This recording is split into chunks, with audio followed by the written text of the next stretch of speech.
मनोज कुमार नाम का एक शख्स होता है जो कि फ़ौज से रिटायर था और वह एक चाय बनाने वाले खोखे के पास जाकर चाय पी रहा होता है।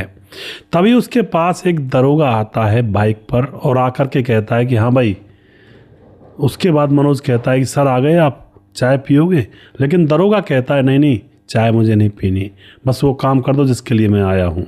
तो मनोज अपनी जेब में हाथ डालता है, 50,000 रुपये के नोट निकालता है और उस दरोगा के हाथों में रख देता है। लेकिन दोस्तों इतने में ही क्या, जो वो चाय बना रहे थे खोखे में बैठे हुए और जो वहाँ पर चाय पी रहे थे, वो एकदम से खड़े होकर के उस दरोगा को घेर लेते हैं। और फिर यहाँ पर दोस्तों जो राज खुलते हैं, पूरी कहानी आप सुनिएगा, बड़ी ही सही कहानी है। कई बार ऐसे अफसरों के कामों को देख करके सल्यूट करने का मन करता है। आखिर क्या हुआ था, पूरी कहानी यहाँ पर जानेंगे। वीडियो को लास्ट तक ज़रूर देखा करें। नमस्कार, मैं हूँ सुदेश कुमार और मेरे गोपाल चैनल में आपका स्वागत है। यह घटना घटित होती है बिहार के अंदर। बिहार के अंदर एक छोटा सा शहर है। बिहार में एक मनोज नाम का शख्स जो कि 38 साल का हो चुका है और फौज से वह रिटायर होकर आया है। फौज से आने के बाद, रिटायर होकर आने के बाद वह सोचता है कि अब क्या किया जाए, अभी तो जवान ही हूँ मैं, कोई बूढ़ा थोड़े ही हूँ। उसके घर में उसके पिता भी काफ़ी पढ़े लिखे थे और बड़ी जगहों पर बैठक किया करते थे। 2 बच्चे हैं इनके जो कि बड़े भी हो रहे हैं, कोई 15 साल का है, कोई 14 साल का, 12 साल का है। तो अब यहाँ पर ये भरा पूरा परिवार है, कोई दिक्कत नहीं है कैसी भी। अब मनोज अपनी माँ से कहता है कि माँ, मैं ठीक है फ़ौज से रिटायर आ गया हूँ और पेंशन वगैरह भी मिल रही है, लेकिन अब मैं खाली पड़ा रहूँगा क्या? उसकी माँ कहती है बेटा ऐसा कर, कोई काम धंधा कर ले जिससे कि सुबह जाना शाम को आना, थोड़ा रूटीन बना रहेगा तुम्हारा, वरना घर में पड़े पड़े फिर ऐसे ज़िंदगी कैसे कटेगी। तो जो मनोज होता है वह सोच विचार करके एक मोबाइल की दुकान खोल लेता है, कुछ पैसा लगा करके। अब मोबाइल की दुकान खोली होती है, मोबाइल में वह उस दुकान के अंदर वह सिम भी बेचता है, सिम कार्ड, और मोबाइल भी बेचता है, कवर वगैरह, ये सारी चीज़ें वो बेचा करता है। अब तो उसकी दुकान जब खुल जाती है तो दुकान चलने लगती है, क्योंकि वह सारा सामान 1 नंबर का बेचा करता। वैसे फौजी था, फौजी ज़्यादा इधर उधर बेईमानी की सोचते नहीं हैं, तो 1 नंबर का माल वह बेचा करता। तो ग्राहक भी उसकी दुकान पर ज़्यादा आने लगते हैं, भाई फौजी भाई की दुकान से लेंगे, हर सामान अच्छा मिलता है। तो अब दुकान चल रही होती है, कोई दिक्कत नहीं होती। एक दिन की बात है, उसकी दुकान पर एक हवलदार आता है थाने से और हवलदार आकर कहता है कि मनोज तुम्हारा ही नाम है? मनोज कहता है हाँ जी मेरा ही नाम है। हवलदार कहता है कि आपको थाने चलना है और बुलाया है सर ने। तो मनोज उसके साथ थाना चला जाता है। मनोज वहाँ पर चला जाता है तो वहाँ पर पता लगता है, जो थाने के कर्मचारी होते हैं, यानी कि जो थानेदार होते हैं, वे कहते हैं हाँ भाई तुम्हारी दुकान से सिम खरीदी गई थी और उस सिम से एक अपराध हुआ है। अब तो यहाँ पर जो मनोज होता है वह उनके सामने कहने लगता है, भाई पढ़ा लिखा था, फौजी रिटायर था। कहता है सर इसमें मेरा क्या कसूर है, सिम मेरी दुकान से दुनिया खरीदती है, अब सिम खरीद के कोई अपराध कर दे इसमें मैं क्या करूँ? अगर ऐसा मतलब मैं ये कहूँ भाई सिम तभी दूंगा जब तुम अपराध नहीं करोगे, ऐसे थोड़े होता है। तो सिम तो कोई भी खरीद सकता है, कोई भी अपराध कर सकता है, मेरी तो इसमें गलती नहीं है। तो यहाँ पर छानबीन करने के बाद पुलिस थाने से क्लीन चिट उनको मिल जाती है कि हाँ भाई सही बात है, दुकानदारी का काम है, तुम्हारा कोई कसूर नहीं है। क्योंकि पुलिस वाले देखा करते हैं कई बार कि जहाँ से सिम खरीदी है देखें वो कहीं किसी कार्रवाई में लिप्त तो नहीं है, ऐसे अंदाजे लगाया करते हैं। इसीलिए वो अपनी छानबीन में ऐसे लोगों को भी कई बार बुला लेते हैं जिनका कोई मैटर नहीं होता है। कोई दिक्कत नहीं है, मनोज अपनी दुकान पर पहुंच गया। अब उसके 20 दिन के बाद एक दरोगा उसकी दुकान पर आता है। दरोगा उसकी दुकान पर आकर बोलता है हाँ भाई तुम्हारी जो सिम थी तुम्हारी दुकान से खरीदी गई थी, उससे अपराध किया किसी आदमी ने और अब तुम्हारे साथ मुझे कुछ कार्रवाई करनी होगी और तुम्हें मेरे साथ दूसरे शहर में गवाही देने के लिए या इंक्वायरी के लिए तुम्हें जाना पड़ेगा। लेकिन दोस्तों यहाँ पर जो दुकान वाला मनोज होता है वह कहता सर कितने दिन जाना पड़ेगा? अब वह दरोगा कहता है कि तुम्हें तकरीबन 10 से 15 दिन भी लग सकते हैं या फिर 6-7 दिन भी जाना पड़ सकता है। लेकिन जो मनोज होता है वह दरोगा से कहता सर मैं ऐसे नहीं जा सकता, मेरी दुकान का काम है और सारा काम ठप हो जाएगा अगर मैं ऐसे घूमूंगा तो। इतने में दरोगा कहता है कि अगर तुम नहीं जा सकते तो 50,000 रुपये का इंतज़ाम करो, तुम नहीं जा सकते तो मैं देख लूँगा ऊपर से ऊपर। लेकिन मनोज अब थोड़ा सा ठिठक जाता है, सर 50,000 रुपये इतने पैसे तो मेरे पास नहीं है, दुकान में लगा दिए मैंने पैसे, काफ़ी पैसे।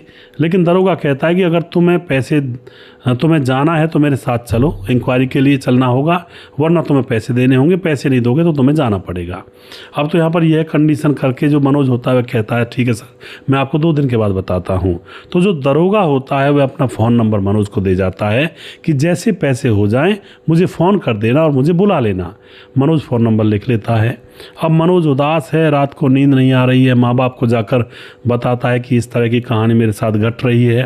रात भर सोचता रहता है। अब जैसे ही सुबह होती है तो उसका जो पिता होता है वह भी रात भर, दोनों पति पत्नी सोच रहे होंगे, तो उसका जो पिता होता है वह अब कहता है इस लड़के मनोज से, ऐसा करते हैं एसपी ऑफिस चलते हैं, वहाँ पर पता करेंगे आखिर मामला क्या है। क्योंकि पिता बहुत ही पढ़ा लिखा था, सारे पैंतरों को जाना करता था। अब तो ये दोनों बाप बेटे एसपी ऑफिस पहुँचते हैं। वहाँ पर एसपी साहब नहीं थे, 2 घंटे बाद आने वाले थे। तो ये वहीं पर सड़क के किनारे एक चाय की टपरी थी, वहीं पर बैठ जाते हैं। अब तो 2 घंटे बाद जब एसपी साहब आते हैं तो उनसे ये मिलते हैं, सारी बात बताते हैं एसपी साहब को। एसपी ऑफिस में अब जो एसपी साहब होते हैं वह उस थाने के अंदर फ़ोन करते हैं कि हाँ भाई मनोज नाम का व्यक्ति और जिसके यहाँ से सिम खरीदी गई थी, किसी ने अपराध कर दिया, उसकी इंक्वायरी का क्या हुआ।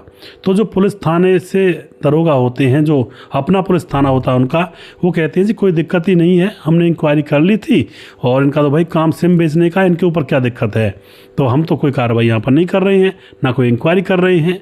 अब तो एसपी साहब समझ जाते हैं कि मामला गड़बड़ है, क्योंकि जो वह दरोगा पैसे मांगने आया था वह इस थाने का तो है नहीं, वो दूसरे थाने का है। शायद उसको कोई सूचना मिली होगी, उसने सोचा कि भाई पैसे बना लेता हूँ। तो अब एसपी साहब सोचने पर मजबूर हो जाते हैं कि हमारे डिपार्टमेंट में ऐसे भ्रष्ट लोग भी रहते हैं क्या। और उसके बाद एसपी साहब एक ऑपरेशन करते हैं छोटा सा। उस लड़के मनोज से कहते हैं मनोज तैयार हो जा, आज यहाँ पर कुछ कांड करना है। और उसके बाद वह उस चाय की टपरी पर आते हैं। एसपी साहब, उसके साथ उसके कर्मचारी और भी जो पुलिस वाले होते हैं, वो सारे के सारे लोग सादा वर्दी पहन लिए होते हैं। और फिर चाय वाले से कहते हैं काका अब तुम हट जाओ यहाँ से, 1 घंटे के लिए हमें बैठने दो। काका कहता है कि भैया मेरा धंधा ठप हो जाएगा। एसपी साहब कहते हैं मैं पैसे दे दूंगा 1 घंटे के, जितने कमाते हो तुम। तो उसके बाद काका को अलग कर दिया जाता है, उसका फ़ोन नंबर अपने पास रख लिया जाता है, क्योंकि ये चाय वालों के पास हर चीज़ की सूचना होती है। तो चाय वाला अलग बैठा हुआ था, जा कर के पीछे बैठ गया था जो किसी को दिखाई ना दे। और यहाँ पर एसपी साहब खुद अपने हाथों से चाय बना रहे थे और उसकी टपरी के सामने कुछ पुलिस वाले चाय पी रहे थे सादा वर्दी में, और कुछ पुलिस वाले इधर उधर खड़े थे सादा वर्दी में, ध्यान लगा के, मतलब घात लगा करके।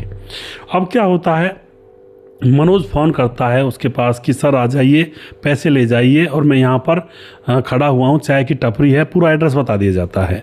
तो वह जो दरोगा होता है बाइक पर आता है, आकर के वह एकदम से उस टपरी पर रुकता है। मनोज कहता है सर चाय पी लो, चाय बनवाऊँ। दरोगा कहता नहीं नहीं मुझे बहुत काम है, वो काम करो जिसके लिए मैं आया हूँ। तो मनोज अपने हाथों से निकाल करके 50,000 के नोटों की गड्डी उसके हाथ में रख देता है और वह तुरंत उन पैसों को अपने जेब में रख लेता है। अब तो दोस्तों इतना होते ही तुरंत यहाँ पर जो सोई हुई फौज थी वो सक्रिय हो जाती है। एसपी साहब चाय बनाते बनाते सब कुछ देख रहे थे।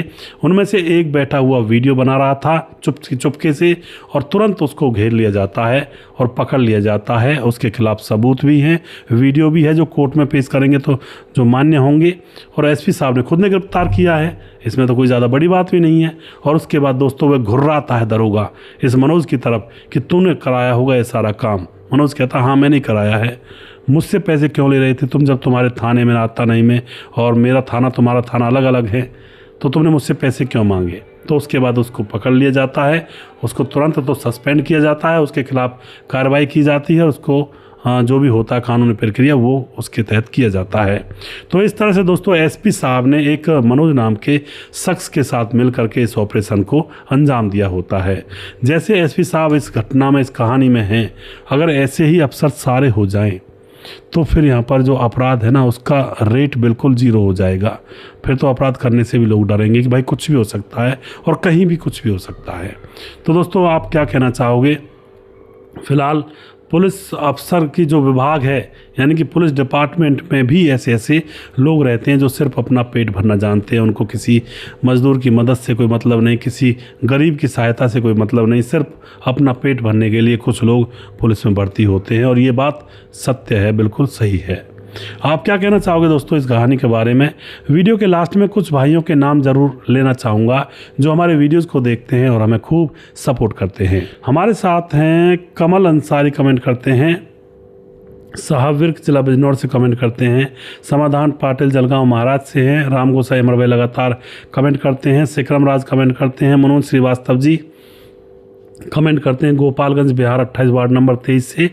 और पंकज कुमार दोबारा से। सुजीत कुमार गुरुजी राधे राधे। यशवंत सिंह चौहान कमेंट करते हैं बहुत अच्छी कहानी है जी। धीरज बर्नवाल कहते हैं फर्स्ट कमेंट किया है मैंने भाई, तो बहुत बहुत धन्यवाद करते हैं धीरज भाई आपको। और धीरज भाई का 15 जनवरी को जन्मदिन है, मुझे याद है। और भीकम कुशवाहा कमेंट करते हैं आगरा से। मुकेश कुमार यूपी 83 से। अजय पासी UCR यूपी 33 और उच्चाहार और किसुनी सराय से कमेंट करते हैं।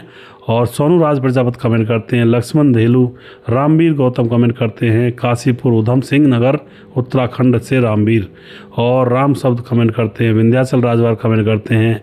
और उसके बाद हमारे साथ सूरज डी हमारे भाई फिजी से कमेंट करते हैं। मोनू जैन कमेंट करते हैं। सुदर्शन शर्मा कमेंट करते हैं। रजत सैनी कमेंट करते हैं। राजकिशोर चौरसिया महाबलेश्वर महाराष्ट्र से कमेंट करते हैं। राधेश्याम शर्मा से सिरसी जयपुर राजस्थान से कमेंट करते हैं। और उसके बाद राम मोहम्मद यासीन लाहौर पाकिस्तान से कमेंट करते हैं। और दुर्योधन भाई हमारे लगातार कमेंट करते हैं। छगनदास खारडाबाद राजस्थान से कमेंट करते हैं। और जिस भाई का नाम रह गया उस भाई का नाम अगले वीडियो में ज़रूर लूँगा। अगला वीडियो बहुत जल्दी फिर से लेकर आऊँगा। तब तक आप खुश रहें, सावधान रहें। जय हिंद, जय भारत।